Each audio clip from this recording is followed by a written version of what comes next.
Hermana. No, gracias, hermana. Vamos entonces a nuevamente introducirnos a lo que es el estudio de esta noche, la historia de las iglesias bautistas. Una de las cosas que muchas veces nosotros apreciamos en las personas es, por ejemplo, eh, su conocimiento, ah, su experiencia, su sabiduría, ¿no? Como para nosotros escuchar, ¿no? De estas personas. Eh, Diría yo que por lógica, simplemente por lógica, si hay alguien a quien nosotros más debemos escuchar es a Dios, ¿no? ¿No les parece? Y consideramos su existencia, pues, por la eternidad, ¿no? Si consideramos su conocimiento, pues es incomparable, ¿no? Si consideramos también su sabiduría y con ello ah, su amor y todo ello, entonces diríamos, oye, sí, pues si hay alguien a quien debemos escuchar es a Dios. Y repito, simplemente por lógica tendríamos y deberíamos decir eso. Pero lo cierto es que a Dios no le escuchamos por lógica, sino en todo caso tiene que ser por fe. Y debemos tener fe en que ese Dios ciertamente es nuestro Dios, es el único Dios, es Dios maravilloso y que deberíamos nosotros estar todo oídos a lo que Él nos dice, más que a nosotros mismos. Eh, Cuando nosotros, los seres humanos e iglesias, comenzamos más a escuchar a nuestro propio razonamiento antes que a la voluntad de Dios, es cuando también más nos vamos a equivocar. Hemos visto la semana pasada cómo es que las iglesias del Señor, ¿no? Las primeras iglesias establecidas, según entendemos, llegaron a tener una muy buena congregación, membresía. Hemos hablado, por ejemplo, de que la iglesia en Jerusalén, ¿no? Posiblemente entre los 25.000, se dice, hasta los 50.000 miembros en algún momento. Eh, y no porque era novedoso, necesariamente, no porque invitaba, ¿no? a la carne, tampoco, sino simplemente por el poder del Evangelio de Jesucristo y gente que quiso escuchar. Así que muchas iglesias crecieron y obviamente también con ese crecimiento eh, llegaron a existir necesidades. Necesidades que eran latentes, como cuando en el libro de los Hechos, rápidamente, sí, si usted y yo vamos al libro de los Hechos, el capítulo número 6 o 7 de cuando se eligen los primeros diáconos, capítulo 6. Dice en el versículo número 1, Hechos capítulo 6, versículo 1, dice, en aquellos días, como creciera el número de los discípulos, o sea, en la iglesia en Jerusalén, este número se incrementó muchísimo, ¿sí? Pero repito, también las necesidades. Dice, hubo murmuración de los griegos contra los hebreos. Nunca ha existido perfección en las iglesias del Señor, nunca existirá perfección. lo mejor que nosotros podemos hacer es aprender a rendir nuestras vidas a Cristo. Mientras no las rindamos nuestras vidas al Señor, van a haber dificultades como estas. Sí, murmuración, desacuerdos, obviamente, ¿no? Desatenciones también. Y en razón a ello, eh, ellos, los discípulos apóstoles, perdón, buscando, creo yo, la dirección del Señor, ellos sugirieron a la iglesia mm, algunas decisiones a tomarse, algunas acciones en todo caso a tomarse con el propósito de que estas necesidades puedan ser cubiertas. Un gran ejemplo.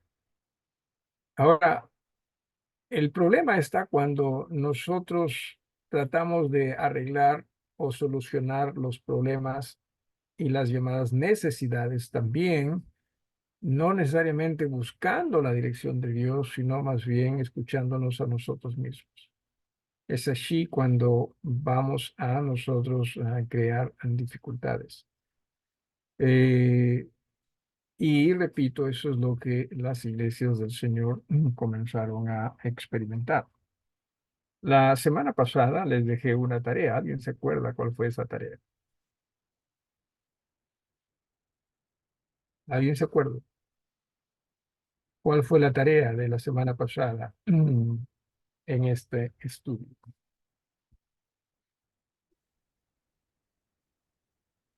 Aquí sí, pastor. ¿Cuál fue la tarea? ¿Cuánto tiempo pasó entre la institución de la iglesia en Galacia y la carta a los Gálatas? Ah, ok. Ah, gracias por hacerme acordar. Yo ya me había olvidado, ¿no? Sabía que les había dejado tarea, pero ya me había olvidado cuál era esa tarea. No me había olvidado.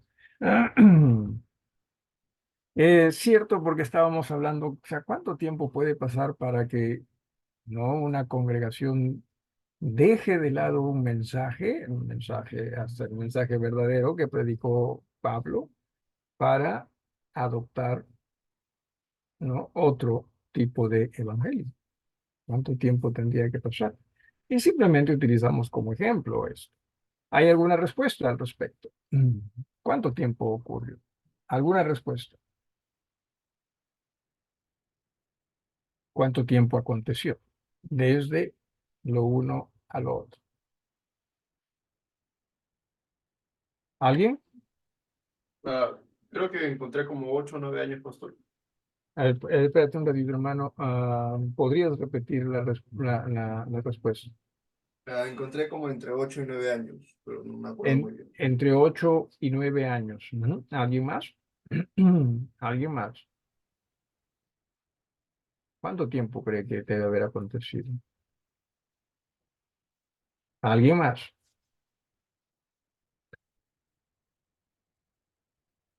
Bueno, como es minoría los que están dando una respuesta, entonces vamos a continuar con esa tarea abierta, ¿sí? Y ojalá que para la próxima semana alguno de ustedes se acuerde de ello. Si ya tiene algún número, más o menos,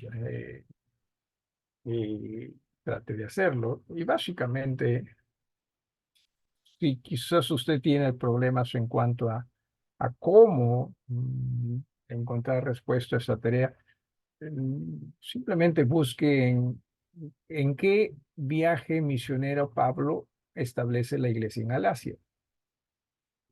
¿Sí? ¿En qué viaje misionero? Pablo tuvo 3 viajes misioneros. ¿Sí? Y se los voy a decir cuáles fueron. Primero, segundo y tercero. Y esos fueron los 3 viajes misioneros. Entonces usted dentro de ellos busque en qué viaje misionero el apóstol Pablo perdón, estableció la iglesia en Galacia. Número 2, más o menos en qué año se llevó a cabo el viaje misionero en el cual el apóstol Pablo establece la iglesia en Galacia. Eso le da una idea, ¿no? Porque tampoco se puede decir pues exactamente la fecha. Y número 3, ¿en qué año se escribe la carta a los Gálatas? ¿Sí? No sé cuál fue el proceso que seguiste, hermano Renato. Simplemente preguntaste en Google, ¿no? ¿Cuántos años pasó de aquí para allá? Porque a veces también eso se hace, ¿no? O sea, sí, no, sí puse cuándo escribió y cuándo estuvo en Galacia. Ok, ¿no? Entonces, traten de ir por el lado o sea, en qué viaje misionero se establece lo uno, qué año más o menos debe haber sido ese viaje misionero y en qué año se escribe la carta a los Gálatas, ¿no? ¿No? Hay Biblias que tienen una introducción a cada libro, ahí puede ver lo relacionado a quizás ambas cosas o las tres cosas. Así que queda abierta todavía la tarea. ¿Alguien más que haya hecho la tarea?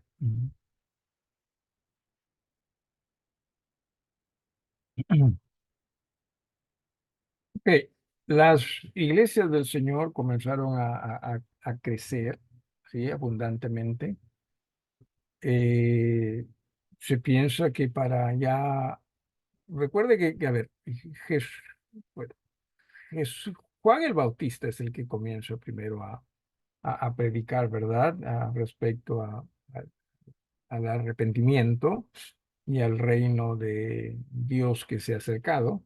Luego, Jesús también y los apóstoles, la iglesia, y comienza el evangelio a recibir, bueno, las iglesias mm, reciben el poder del Espíritu Santo y el evangelio comienza a propagarse en gran manera, en gran manera.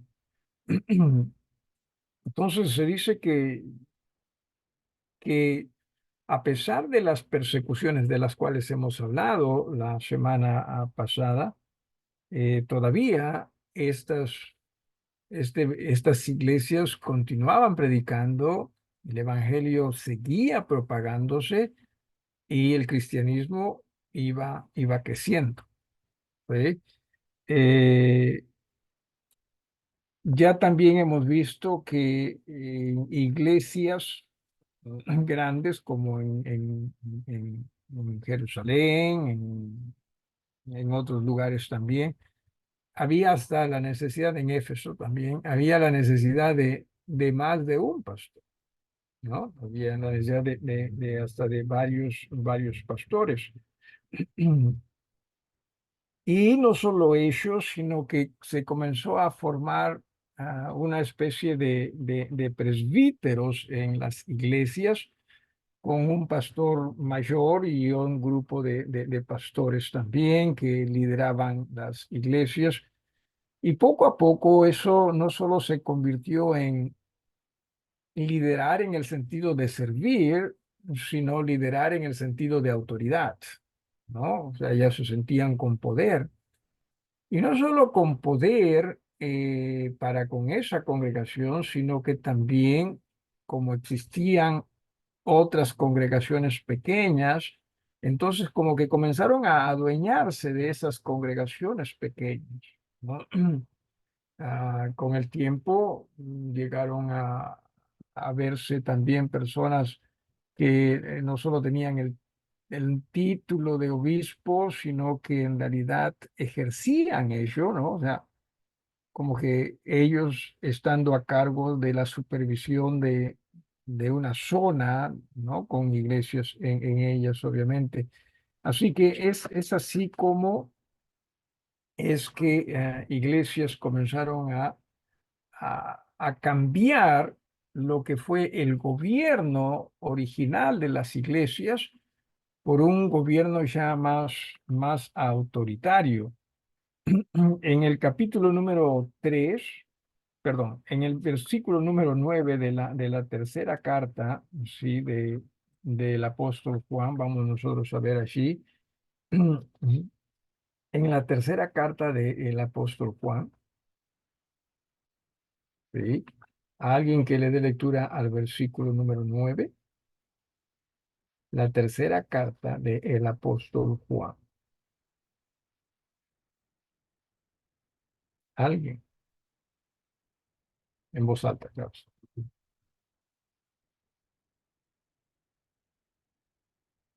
Pastor. Adelante, hermana.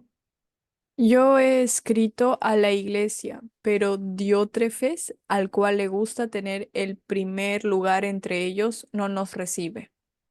Muy bien. Entonces, se da cuenta, o sea, aún o sea, pastores, que se supone este Diótrefes debe haber sido pastor en esta hermandad, eh, no solo lideraba en el sentido de, o más que liderar en el sentido de servir primero al Señor y con el Señor a la iglesia, sino lideraba en el sentido de ser autoridad, ¿sí? De ser hasta poseedor de esta congregación, al punto que, mire usted, es el apóstol Juan quien está escribiendo esta carta, ¿cierto?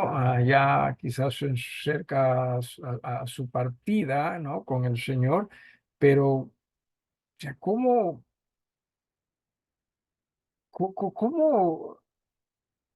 oponerse, ¿no? A lo que el apóstol escribe y como a él no le gusta, entonces simplemente dice que la carta no sea recibida o no sea leída, ¿no? Eh, o lo que fuere, por último. Entonces, ya se está dejando notar en el tiempo bíblico, o sea, estamos hablando de una carta aquí del el Nuevo Testamento, que donde ya se deja notar esas cosas.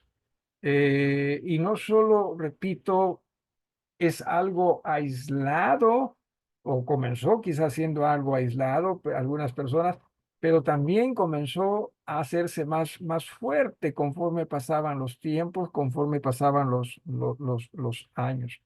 Así que voy a compartir con ustedes, si tienen alguna pregunta, por favor, con confianza. Voy a compartir aquí con ustedes, realmente está muy pequeña, ¿no? Déjenme la abrir. Creo que así me dijeron que lo haga. Ya. Ya. En la primera, bueno, ya hemos visto lo que sería en el siglo primero, que básicamente es Jesús estableciendo su iglesia y enseñando en su iglesia aquellas doctrinas que deberíamos nosotros también como iglesias de Jesús abrazar aún hoy en día. ¿Sí? En la segunda columna ya entramos al segundo siglo y el crecimiento era considerable, ya hemos hablado de ello, ¿no? La iglesia en Jerusalén entre 25 a 50.000 personas. Hemos visto también estos pasajes en Hechos donde se habla, ¿no? Que fueron bautizados 3.000, que fueron bautizados 5.000, ¿no? O agregados a la iglesia como 5.000. Ya hemos visto ello. Entonces, conforme se va entrando más aún, ¿no? En el siglo segundo, vemos lo que sería considerado como quizás la primera desviación de las enseñanzas del Nuevo Testamento. Aquí está, no sé si usted puede ver el cursor mío, pero aquí dice, la primera desviación de las enseñanzas del Nuevo Testamento a fines del segundo siglo, dice, se vio en el sistema de gobierno y aún la doctrina.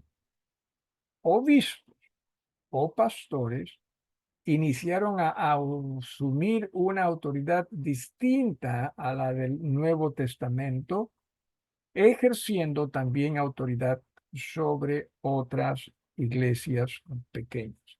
Entonces, ya algunos ya no estaban apreciando esto de la iglesia local, ¿no? Y visible, sino que es con buena intención quizás en algunos, otros como Diótrefes, que menciona pues con el afán de tener protagonismo, eh, comenzaron a tener autoridad no solo sobre su iglesia, sino también sobre otras iglesias alrededor quizás pequeñas. ¿Por qué razón eso estuvo mal? Alguno de ustedes, hermanos. ¿Por qué es que eso estuvo mal? Repito, no fue algo que pasó de la noche a la mañana, es algo que gradualmente se fue a dar o se dio. Pero la pregunta es, ¿por qué razón algo así sería equivocado? No estoy hablando de que sería equivocado que iglesias grandes puedan ayudar a iglesias pequeñas y hasta viceversa. De lo que estoy hablando es de que ¿por qué sería equivocado que iglesias grandes gobiernen a iglesias pequeñas? ¿Alguno de ustedes que quisiera participar en esta forma? ¿Hay alguien? ¿Por qué está jerarquizándose la iglesia, pastor? Ok, muy bien. ¿Alguien más? ¿Alguien más que quisiera dar su parecer? ¿Por qué razón sería esto, verdad? Pastor, yo diría porque la autoridad de cada iglesia no debería ser Jesús. Entonces, si ya es otra iglesia, es como que ya son personas, o sea, ya es una Ok, institución. cuando dijiste, porque la autoridad de cada iglesia no debería ser Jesús, es una pregunta o Claro, una... claro, o Ok, sea, debería ser Jesús, ¿no? Entiendo. ok, porque sonó como una declaración. Ah, Ah, no, no, no. ok, muy bien. Entonces, ¿alguien más? Gracias, hermano Renato. ¿Alguien más que quisiera decir algo? Por qué razón es que sería? O sea, nosotros, eh, por ejemplo, no creemos que la unión hace la fuerza, mientras más, mejor, ¿no? Entonces, ¿por qué ser una iglesia nada más pequeña cuando podemos unirnos las iglesias a pesar de estar en lugares distintos y ser una sola fuerza? Es más, ¿acaso no es eso lo que muchas veces se habla hoy en día? ¿Por qué tantas iglesias, no? Hoy en día, ¿por qué es que simplemente no hay una sola iglesia, verdad, en todo el mundo? ¿Por qué es que no hay una sola iglesia y así esa iglesia sería fuerte? ¿Verdad? Eso es lo que se dice también en nuestros días. Entonces, nuevamente la pregunta, ¿por qué razón sería esto equivocado? Alguien, alguien más que quisiera participar.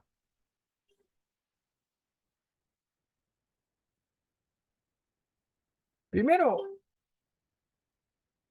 recordemos quién es cabeza de la iglesia y la hermana Camila ciertamente lo mencionó. O sea, recordemos quién es cabeza de la iglesia. Es Jesús, ¿sí? Y no solo cabeza, sino quién es el dueño de la iglesia, ¿sí? Porque Jesús dijo, ¿no? Que él compró su iglesia con su propia sangre. Bueno, él no lo dijo, sino el apóstol Pablo mencionó eso, que Jesús compró su iglesia con su propia sangre. Entonces, él también, él es dueño de la iglesia y como dueño también Dios mismo lo puso como cabeza de la iglesia en razón a quien Jesús es, ¿sí? Entonces, es Jesús quien eh, da las doctrinas a su iglesia, da las leyes a su iglesia, si lo podemos llamar. Y en este caso, esto de cada iglesia es un cuerpo de Cristo, teniendo como Jesús de cabeza de cada una de ellas. Eso es algo que Dios estableció en Jesús. Por lo tanto, nosotros no tenemos por qué cambiar.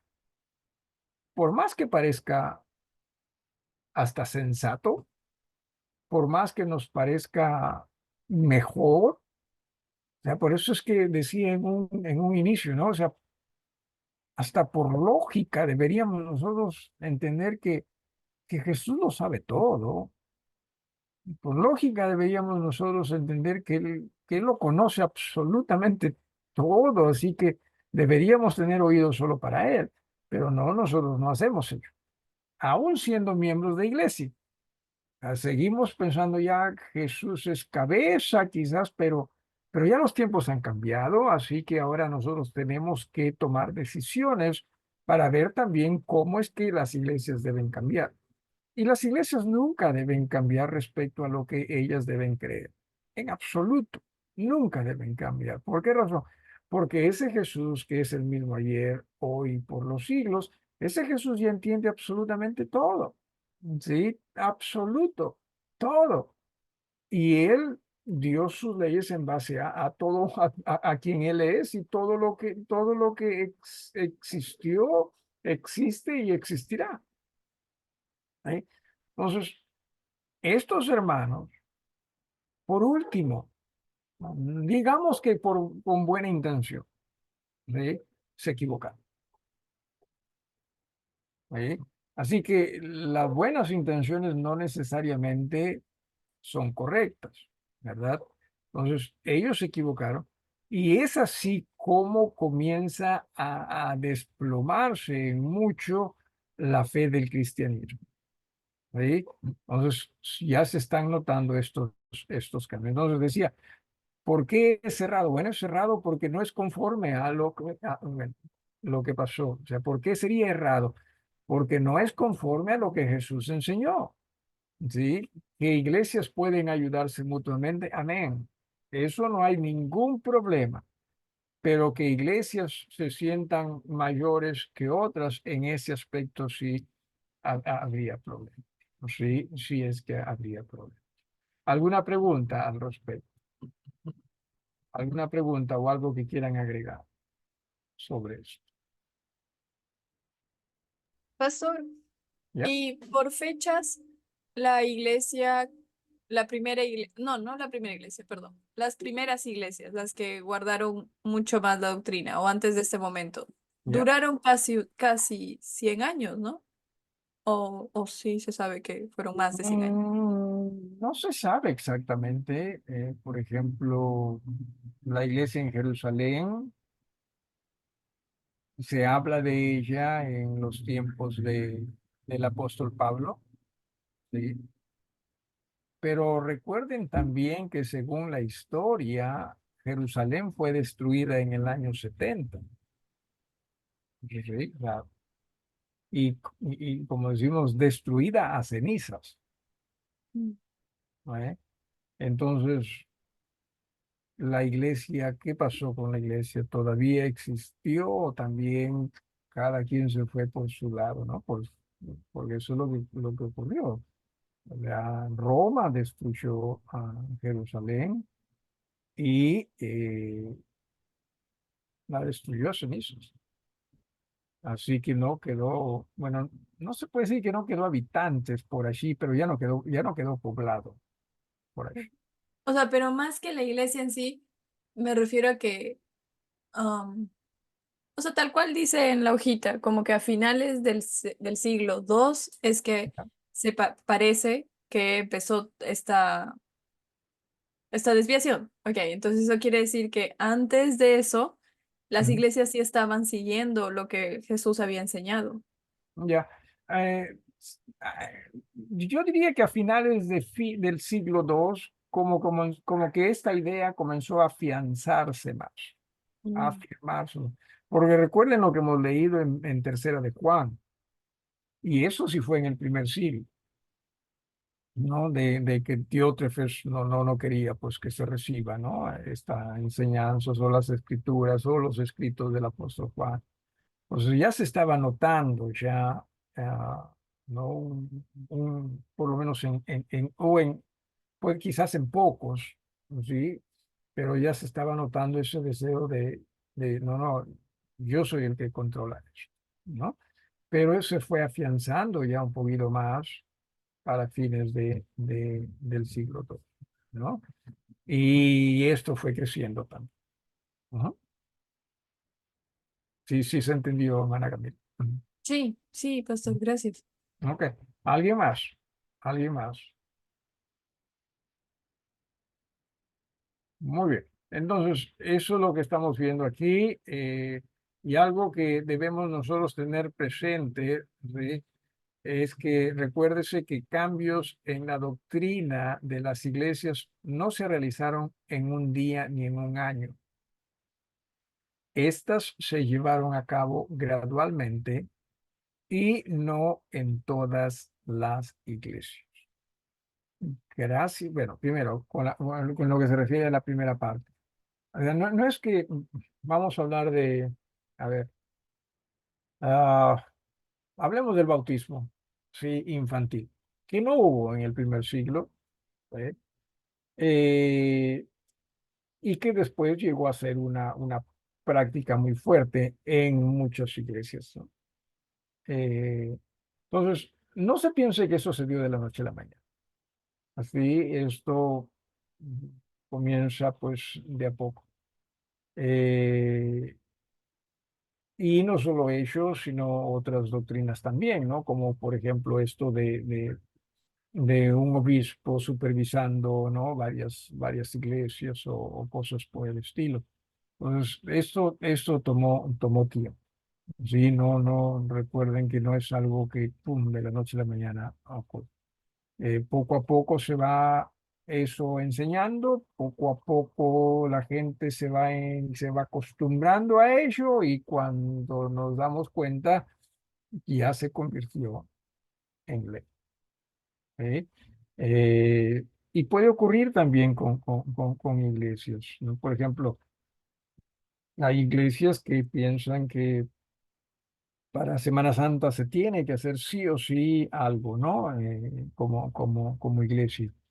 Eh, no necesariamente, ¿sí? Eh, lo ideal en todo caso es siempre que se busque la dirección del Señor.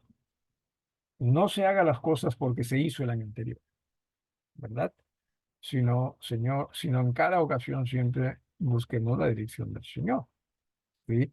Porque si nosotros simplemente hacemos las cosas porque se hizo el año anterior, eso se va a quedar como una costumbre, como una tradición. Y si por A o B motivo una iglesia decide no hacerlo o no lo hace, si en un año, entonces muchos van a ver como, uy, no están ofendiendo a Dios. No necesariamente, ¿sí? Porque lo tradicional nosotros muchas veces lo convertimos en ley. Y cuando es ley, ¿sí? O cuando hacemos ley de ello, entonces llegamos hasta pensar que si no se realiza, entonces se está ofendiendo. Si me dejo entender con ello, ¿alguien con algún parecer al respecto? En la columna número 3 que habla del siglo III, y no vamos a introducirnos demasiado allí, pero dice, otro cambio vital a fines del siglo II e inicios del siglo III es el de la salvación. ¿Eh? El resultado fue la incursión del bautismo regeneracional, que es lo que nos dice Marcos 16:16. Alguien que por favor lo diga de memoria. Ya, no pueden de memoria. Ok, alguien que no le dé lectura en voz alta. Marcos 16:16. ¿Qué es lo que nos dice este pasaje o este versículo? ¿Alguien? Yo, pastor, Por favor, 16:16. el que creyere y fuere bautizado será salvo, mas el que no creyere será condenado. Ok, entonces ahí no da la impresión de que ciertamente dice, hay que creer y ser bautizado para ser salvo, ¿no? Alguien puede estar de acuerdo conmigo. O sea, aparentemente eso es no es que aparentemente, eso es lo que dice, ¿correcto? Sí, están de acuerdo conmigo. Nuevamente, mira, por favor, dale lectura. El que creyere y fuere bautizado será salvo, mas el que no creyere será condenado. Ok, gracias, nuevamente. Entonces, eh, eh, cada vez que nosotros leemos la Biblia y la interpretamos, hay que interpretarla dentro de su contexto. ¿Sí? Y no solo el contexto inmediato, sino también el contexto global de la Biblia. porque se nos ha hablado cuántas veces de que cierto, la salvación es por la fe en Jesús, el arrepintiéndose de los pecados delante de Dios. Eso es la salvación. Hemos visto ejemplos como por ejemplo el de el ladrón de la cruz, fue bautizado. Aparentemente no. Puede ser que haya sido bautizado con Juan, no lo sé, pero aparentemente no, mientras estuvo conversando con Jesús, al punto que, bueno, no es que el punto, sino que podemos darnos cuenta de que Jesús le dijo, hoy esta noche estarás conmigo en el paraíso, ¿no? Entonces, él era creyente, llegó a ser, si fue convertido en ese momento o era creyente desde antes y se apartó de los caminos, no lo sé, pero lo cierto es que Jesús no enfatizó el bautismo en él o para él, y aún así le dijo, hoy estarás conmigo en el paraíso. Y no enfatizó el bautismo simplemente porque no podía ser bautizado del hombre, ¿no? No que no hubiese sido necesario que se bautice, pero en cuanto a salvación, es solo por fe. El bautismo tiene que ver con el deseo de aquel que por fe aceptó a Jesús para obedecerle y servirle en su iglesia. Entonces, cuando aquí en Marcos se habla de ello, ya se habla como más como algo global, es el paquete del creyente. El creyente, cierto, es algo por la fe, pero recuerde que el creyente, la idea es que obedezca al Señor en el bautismo y le sirva a él. ¿Sí? Es simplemente como que está hablando de todo el paquete del cristiano, ¿no? Si me permite la expresión. Entonces, no se piense que el bautismo era necesario, pero algunos simplemente, no, aquí está, sí, pero en otros pasajes no está hecho, ¿sí? Así que hay que tener mucho cuidado con todo esto. Eh, y como dice al final de este pensamiento en la columna 3, ¿no? El primer párrafo que dice, esto llevó a algunas iglesias a tener miembros no salvos. O sea, simplemente eran sumergidos en el bautismo, ¿no? En el agua, perdón, por el bautismo, y eso les hacía pensar que ya eran salvos, cuando no habían hecho su profesión de fe en Jesucristo, repito, arrepintiéndose de sus pecados. Y no simplemente ellos pensaban que con ser bautizado ya pues estarías limpio de todo pecado y ahí estaba la salvación, ah, en lo que se llamaría el bautismo regeneracional. Entonces, así como comienza eso. Sí, también de a poco, pero en algunas iglesias se hizo muy fuerte. ¿Se da usted cuenta? Entonces, eso es lo que comenzó a pasar entre fines del siglo II, comienzos de o inicios del siglo III. Y voy a terminar con lo siguiente, y se menciona ahí en la columna número 3 o en la tercera columna. En el año, dice, 251, las iglesias fieles. ¿Quiénes son las iglesias fieles? Algunos de ustedes que en base a lo que estamos estudiando, ah, puede decirnos quiénes fueron. ¿Quiénes fueron las iglesias fieles? ¿O quiénes serían las iglesias fieles en el año 251? ¿Alguien?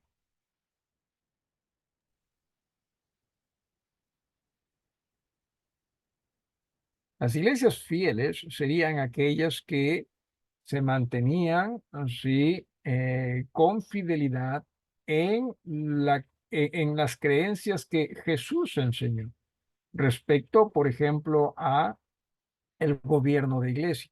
El gobierno de iglesia es Jesús, cabeza, y el cuerpo, sí, todos. Obviamente, cada quien en su lugar, si pudiésemos nosotros agregar ello.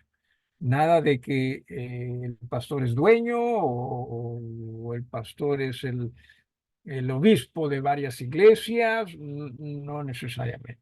Repito, se puede ayudar, claro que sí. ¿Sí? Ah, en mi caso, gracias a Dios que me está permitiendo ayudar y servir a dos iglesias, ¿sí? la iglesia Getsemani, donde dicho de paso soy miembro, y la iglesia Bethel, también tratando de ayudar. Pero eso no quiere decir que en todo caso yo soy un pastor, sí, con mayor proyección o autoridad. No, para nada, ¿sí? Cada iglesia es independiente una de otra, pero dependiente de Jesús. Entonces, en el año 251, o para el año 251, ya habían varias iglesias que tenían pastores que supervisaban varias iglesias y que hacían que esas iglesias se pertenezcan unas a otras, ¿no? Lo cual estas iglesias fieles dijeron, no, eso está mal. No solo ello, sino que ya hemos visto en la misma columna 3 al inicio, de que iglesias también ya estaban bautizando para salvación.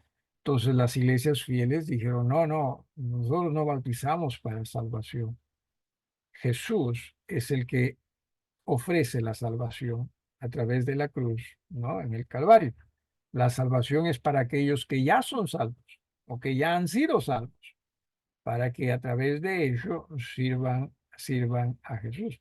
Entonces, estas iglesias, repito, comenzaron también a separarse de las otras, y eran varias las otras, y las que en todo caso llamemos de las infieles.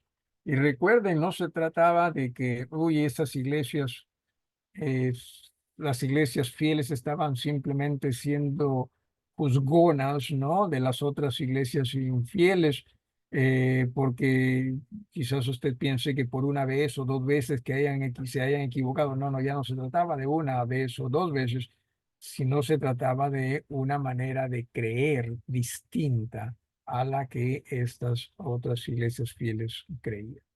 ¿Sí? Entonces, ya se está notando un cambio. Y ya se está notando un cambio.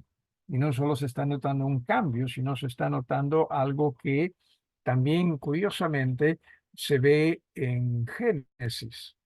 ¿Eh? Recuerde, Adán y Eva pecaron, luego tuvieron hijos, Caín, Abel.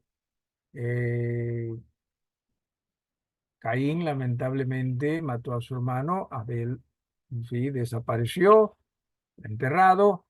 Y comenzó a verse un grupo de personas que con Caín y de sus descendientes que no creían en Dios, o no se conformaban a Dios.